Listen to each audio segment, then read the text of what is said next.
இந்த இடைப்பட்ட காலத்தில் பொது தேர்தல் நடந்தால் ஒற்றுமை அரசாங்கமே வெற்றி பெறும் என பிரதமர் நம்பிக்கை தெரிவித்துள்ளார். சீரான பொருளாதார நிர்வாகத்திற்கு தமது அரசு முக்கியத்துவம் கொடுப்பதே அந்நம்பிக்கைக்கு காரணம் என டத்தோஸ்ரீ அன்வார் இப்ராஹிம் கூறினார். இவ்வேளையில் அமைச்சரவை உறுப்பினர்கள் உட்பட மடானி அரசாங்கத்தின் அடைவு நிலை தொடர்ந்து மேம்படுத்தப்பட வேண்டும் என அவர் கூறினார். சில அமைச்சர்கள் மிக சிறப்பாக செயல்படுகின்றனர்.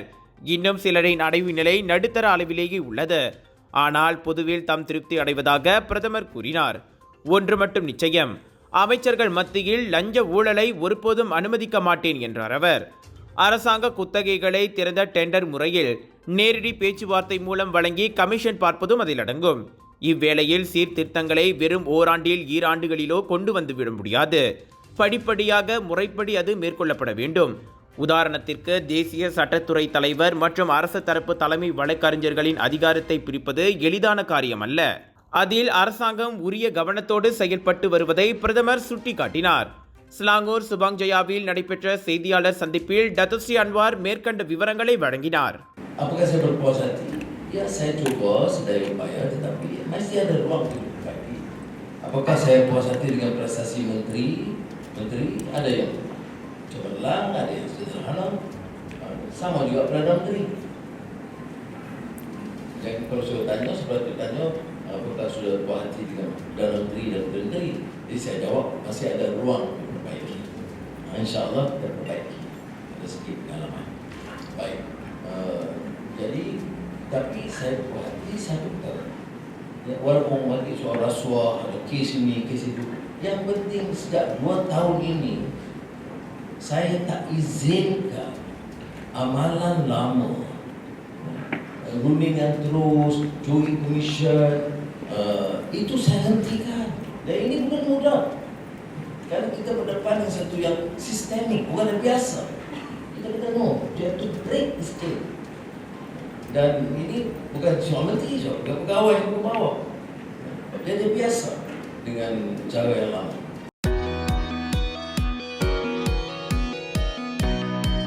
Hai, salam sejahtera. Saya Sumati. Ni Encik Paciapan, pemilik perniagaan Tanishka Tailoring. Kami mempunyai experience selama 27 tahun dalam bidang menjual pakaian dan menjahit pakaian. Ini semua pakaian tradisional orang India lah.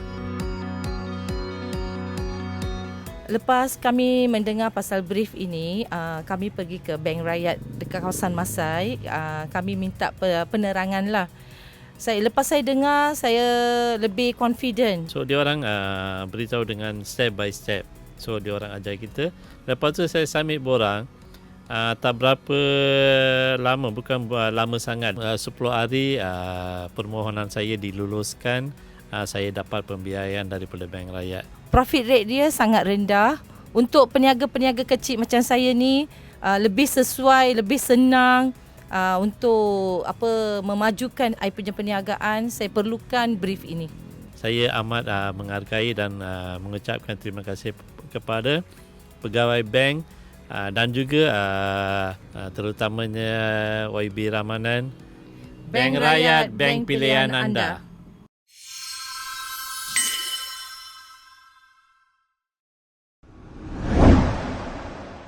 Datin Sri Rosmah மன்சோரை உட்படுத்திய நீதிமன்ற வழக்கில் தமது தலையீடு இருப்பதாக கூறப்படுவதை பிரதமர் Datuk Seri Anwar Ibrahim மீண்டும் மறுத்துள்ளார்.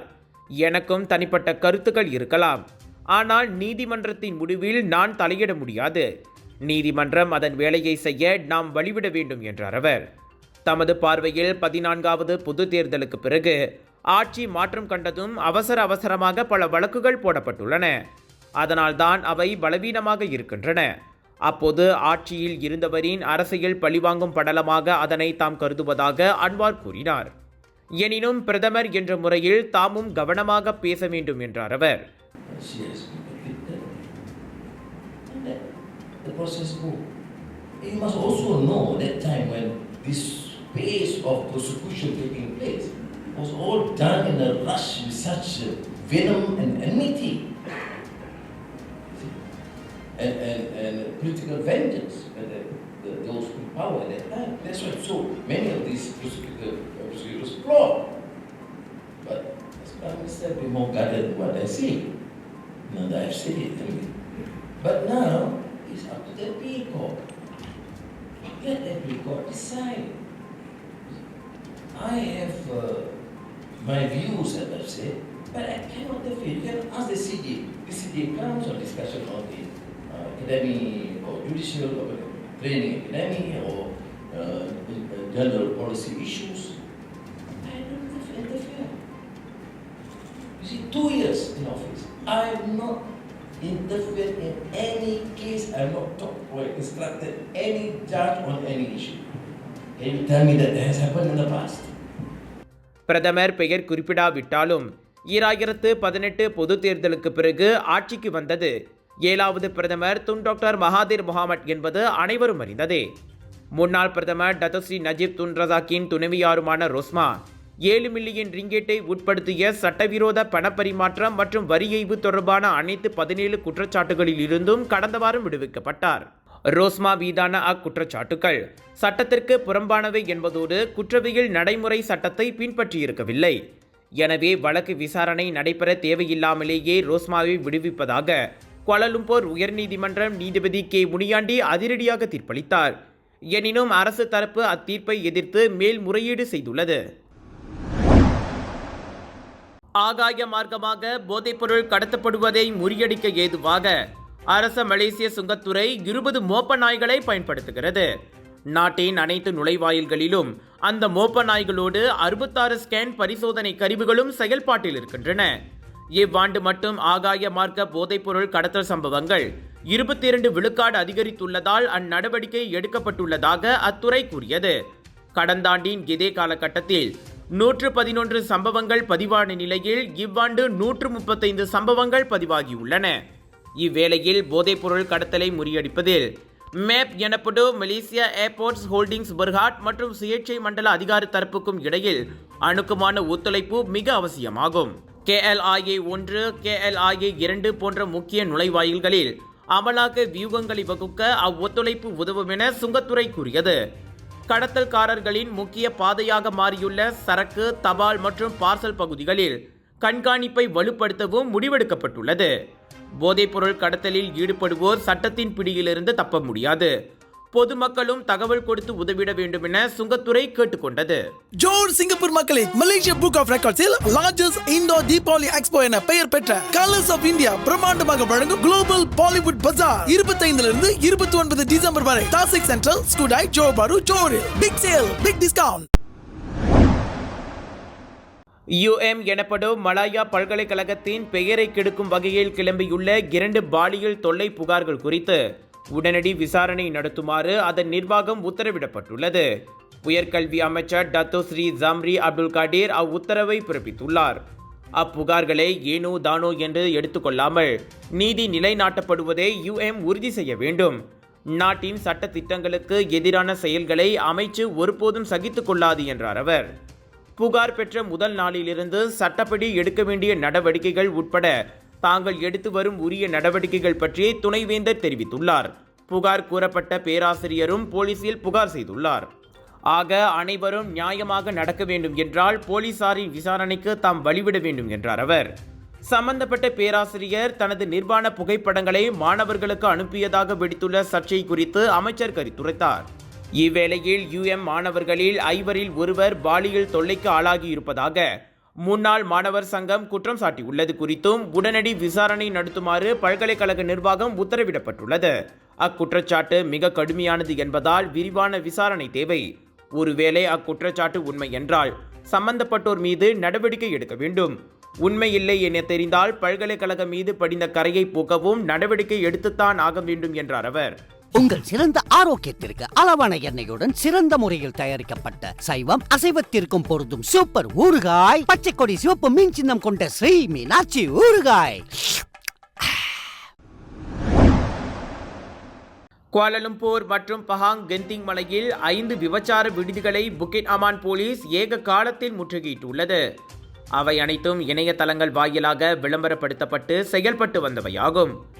1 வார காலமாக கண்காணித்தும் வேவு பார்த்தும் வெள்ளிக்கிழமை மாலை அந்த அதிரடி சோதனைகள் மேற்கொள்ளப்பட்டன. இந்த ஓப்ராசி நோடா சோதனைகளில் 21 வயது முதல் 54 வயது வரையிலான 56 வெளிநாட்டு பெண்கள் கைதானதாக புக்கெட் அமான் குற்றப்புலனாய்வு துறையின் இயக்குனர் டத்துஸ்ரீ முகமது ஷுஹைலி முகமது ஜாயின் கூறினார். வியட்நாம், தாய்லாந்து, லாவோஸ் மற்றும் இந்தோனேசிய விலைமாதர்களின் சேவைக்கு வாடிக்கையாளர்களுக்கு 4 மணி நேரத்திற்கு 1200 ரிங்கெட் கட்டணம் விதிக்கப்படுகிறது. 56 விலைமாதர்கள் தவிர்த்து அவ்விரு ஆபாச இணையதளங்களை நிர்வகித்து வருவதோடு வாட்ஸ்அப் மற்றும் டெலிகிராம் வாயிலாக வாடிக்கையாளர்களின் தங்கும் இடத்திற்கு பொறுப்பான 2 உள்ளூர் பெண்கள் உட்பட 4 கைதாகியுள்ளனர். விலை மாதர்களை கொண்டு செல்வதும் கொண்டு வந்து விடுவதுமான வேலைகளை பார்த்து வந்த 2 உள்ளூர் ஆடவர்களும் கைது செய்யப்பட்டனர். 11,490 ரிங்கெட் ரொக்கம், 2 சிசிடிவி கேமராக்கள், 15 கைபேசிகள், ஆணுரைகள், உடம்பு பிடி தைலம் உள்ளிட்டவையும் பறிமுதல் செய்யப்பட்டன. கைதானவர்கள் குற்றவியல் சட்டத்தின் கீழும் குடிநுழைவு சட்டத்தின் கீழும் விசாரிக்கப்பட உள்ளனர். தான் சுங்காய்கோலோ வழியாக சட்டவிரோதமாக எல்லையை கடக்க போலீஸ் தொடர்ந்து தடை விதிக்கும்.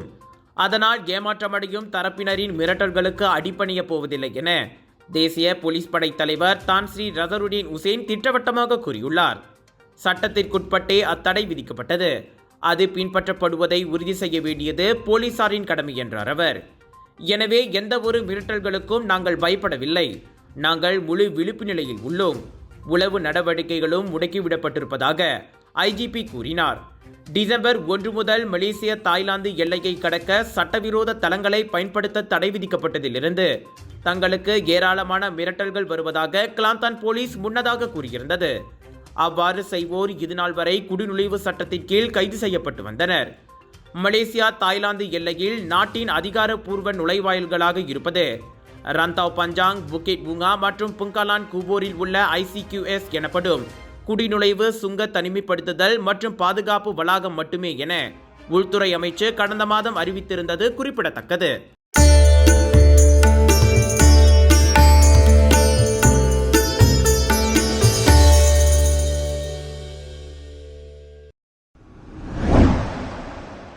வெள்ளிக்கிழமை நள்ளிரவில் அம்பாங் ஸ்ரீ பொத்தாலிங் வழித்தடத்திற்கான பண்டார் தாசி ஸ்லாத்தான் LRT நிலையத்தில் 2 கால்பந்து ஆதரவாளர் கும்பல்கள் இடையே மூண்ட சண்டை குறித்து பிரசரணா நிறுவனம் போலீசில் புகார் செய்துள்ளது. அம்மோதலில் ரயிலின் கதவு மற்றும் கண்ணாடி உட்பட LRT நிலையத்தின் வசதி கட்டமைப்புக்கு சேதம் ஏற்பட்டுள்ளதே அதற்கு காரணம். எனினும் நல்ல வேளையாக எவரும் அதில் காயமடையவில்லை. நிலைமை கைமீறி போவதற்குள் பணியில் ஈடுபட்டிருந்த உதவி போலீசார் அவர்களை அங்கிருந்து அப்புறப்படுத்தினர். அச்சம்பவம் உண்மையிலேயே வருத்தம் அளிப்பதாக கூறிய பிரசரணா, ரயில் நிலையங்களிலும் ரயில் பெட்டிகளிலும் எந்த ஒரு வன்முறையாட்டத்திற்கும் இடமில்லை என எச்சரித்தது. கெல்லான் பள்ளத்தாக்கில் ராபிட் KL ரயில் மற்றும் பேருந்து சேவை வழிநடத்துனர் என்ற முறையில் பொது போக்குவரத்துகள் பயணிகளுக்கு பாதுகாப்பாகவும் வசதியாகவும் இருப்பதை உறுதி செய்ய வேண்டியது தங்களின் கடமையாகும். அதே சமயம் பயணிகளும் பொறுப்பாகவும் நாகரிகமாகவும் நடந்து கொள்ள வேண்டியது அவசியம் என பிரசரணா சுட்டிக்காட்டியது. இந்நிலையில் ஏற்பட்ட சேதாரங்களுக்கு சம்பந்தப்பட்டவர்களிடமிருந்து பிரசரணா இழப்பீடும் கூறியுள்ளது. சுமார் 20 முதல் 30 பேருக்கு இடையில் மூண்ட அச்சண்டையில் ஒருவரையொருவர் குத்திக்கொண்டும் LRT ரயில் கதவுகளை எட்டி உதைத்தும் குப்பை தொட்டிகளை வீசியும் அவர்கள் மூர்க்கத்தனமாக நடந்து கொண்ட வீடியோக்கள் வைரலாகி அதிர்ச்சியை ஏற்படுத்தியது குறிப்பிடத்தக்கது. மலாயா பல்கலைக்கழகத்தில் பூனைகள் மர்மமான முறையில் இறந்து போனதாக கிடைத்த 2 வெவ்வேறு புகார்கள் குறித்தும் கால்நடை சேவை துறையான DVS உடனடி விசாரணை நடத்தியுள்ளது. வர்த்தகம் மற்றும் பொருளாதார கல்வி புலத்தில் பூனை இறந்த சம்பவம் குறித்து டிசம்பர் 17இல் புகார் வந்தது. பூனை இறந்ததோ டிசம்பர் 12இல் என்றும் அது புதைக்கப்பட்டு விட்டது என்றும் தெரிவிக்கப்பட்டது. ஆனால் சாட்சிகளும் இல்லை, CCTV பதிவுகளும் இல்லை. விசாரணையில் சடலமோ இரத்தமோ உள்ளிட்ட எந்த தடயமும் கிடைக்கவில்லை என அறிக்கை வாயிலாக அது விளக்கியது. இரண்டாவதாக UM நூலகம் உள்ளிட்ட 4 இடங்களில் பூனைகள் மர்மமான முறையில் இறந்து கிடந்ததாக டிசம்பர் 20ஆம் தேதி ஒரு புகார் வந்தது. புதைக்கப்பட்ட பூனையின் சடலத்தை தோண்டி எடுத்ததில் பிரேத பரிசோதனை நடத்த முடியாத அளவுக்கு அது முற்றாக சிதைந்திருந்தது. இந்நிலையில் பூனையின் சடலங்கள் மலாயா பல்கலைக்கழக மாணவர் சங்கத்திற்கு தெரியாத கால்நடை கிளினிக்கிற்கு அனுப்பப்பட்டதாக விசாரணையில் தெரிய வந்தது. இவ்விஷயத்தை கடுமையாக கருதுவதாக கூறிய DVS இதுபோன்ற மிருகவதை சம்பவங்கள் குறித்து கால்நடை சேவைத்துறையிடம் அதிகாரப்பூர்வமாக புகார் அளிக்குமாறு அறிவுறுத்தியது. அப்போதுதான் 2015 விலங்குகள் நல சட்டத்தின் கீழ் உரிய நடவடிக்கை எடுக்க ஏதுவாக இருக்கும். மாறாக தொடக்கத்திலே சரியான தரப்பை அணுகாவிட்டால் விசாரணைகள் இப்படிதான் பாதிக்கப்படும் என டிவிஎஸ் சுட்டிக்காட்டியது.